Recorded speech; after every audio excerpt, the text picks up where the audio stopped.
Hey guys, welcome back to the Travel SzN channel. My name is Stoof, and today I'm going to give you a hiking guide for the Mount LeConte hike via the Alum Cave Trail in Great Smoky Mountains National Park. To get to this trailhead, you are going to head south from Gatlinburg, Tennessee, and go past the Sugarlands Visitor Center, still heading south on Route 441, and you basically just stay on 441. It's probably about 20 minutes south of Gatlinburg.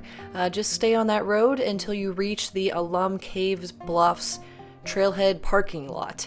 And there are two lots. There's an upper lot and a lower lot. There's a restroom at one of the lots there, and these fill up very quickly. These parking lots were full by the time we got there at 7:45 a.m. So if you get there after 8 a.m., you're going to have to park on the street or a little bit off the street farther down, or you're going to have to be kind of parking somebody in. So try to get there as early as you can so you don't have to fight for a parking spot. So this hike is a lot of fun. It is rated as difficult though, so it's not for a beginner, and that's because of the distance, the elevation gain, and the route that you're walking on is also a little bit difficult. So this is a 10.5 mile round trip hike, and it's out and back. It's not a loop. That means that you go out all the way and then you go back the same route that you came in on. So elevation gain is the next difficult part of this hike. You have almost 3,000 feet of elevation gain, and if you look at that little elevation chart at the base of this picture here, you're going up mostly the whole way till you get to the top of Mount LeConte, and then you're going down the whole way back for the most part. A couple little hills in there, but that's a lot of elevation gain, so you're going to get a good workout as well. The pathways that you walk on, some are rocky. There are lots of steps as well, so if you are not used to walking on those surfaces, then take a walking stick with you, or just be extra cautious, or just turn around if you get tired. There are no dogs allowed on this trail. This is a heavily trafficked trail. As I mentioned before, the parking lots fill up very quickly, so you're unlikely to go farther than a half mile without seeing another human being. So that could be good or bad.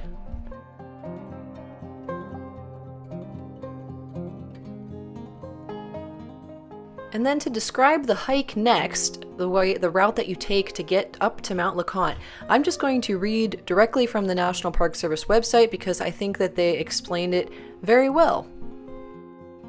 The trail begins by crossing Walker Camp Prong and Alum Cave Creek on log bridges, leading hikers through an old-growth hardwood forest.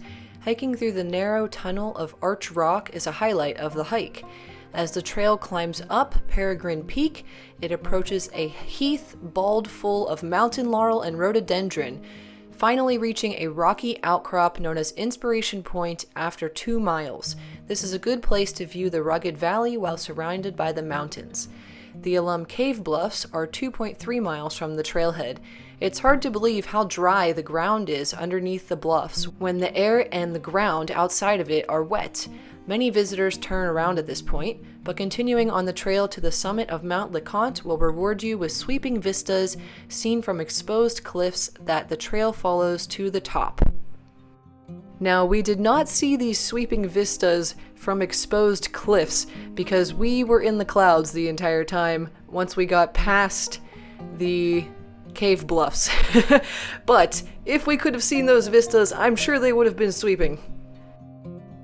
And we were in for a little treat when we made it to the top of Mount LeConte. We did not realize that there are a bunch of cabins up there, and people stay overnight in these cabins, and the only way to access these cabins is via one of the hiking trails that takes you up here. So at a minimum, you have to hike 5 miles to reach this set of cabins here, and apparently there are some really amazing views from this area, but we didn't get to see those views because we were in the clouds the whole time.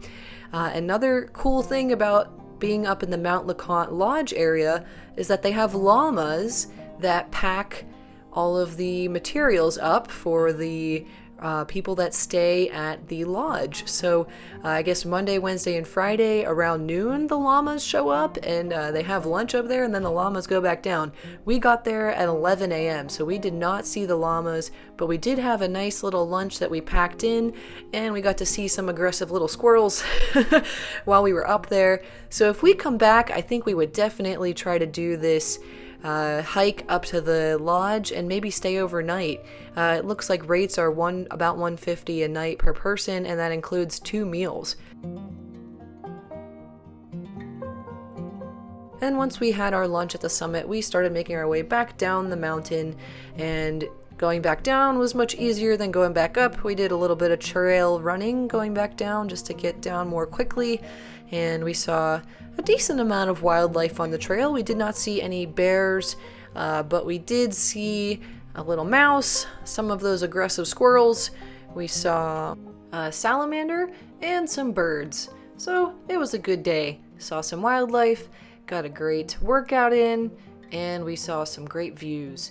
For me, I would say the highlight of this hike was the view from Inspiration Point, and that's just because we had the beautiful wildflowers there. We could actually see the vista. I could see the clouds rising up out of the mountains. So I really enjoyed the view from there. If we had the view from Mount LeConte, I'm sure that would have been the highlight of the trip. So I would definitely recommend this hike. If you are an experienced hiker. If you're new to hiking, I would recommend you taking the beginning part of this hike and maybe going just go up to Inspiration Point, honestly. The Alum Cave Bluffs weren't that special to me. Maybe that's because it hadn't rained too much, because I guess after you get a decent amount of rain, you get almost like a waterfall feature over the bluffs. But as you saw earlier, we just had a couple little drips of water coming off of the bluffs, so that wasn't too special for me. Maybe on your hike, though, you'll have a different experience. So I hope you enjoyed this video. If you have any questions for me about recommendations for hikes in the Smokies, just leave a comment below. If you have done this hike before and you have some additional recommendations for new visitors, then leave a comment about that as well. Thanks for watching, have a great day, and I'll catch you next time. Happy hiking. Bye-bye.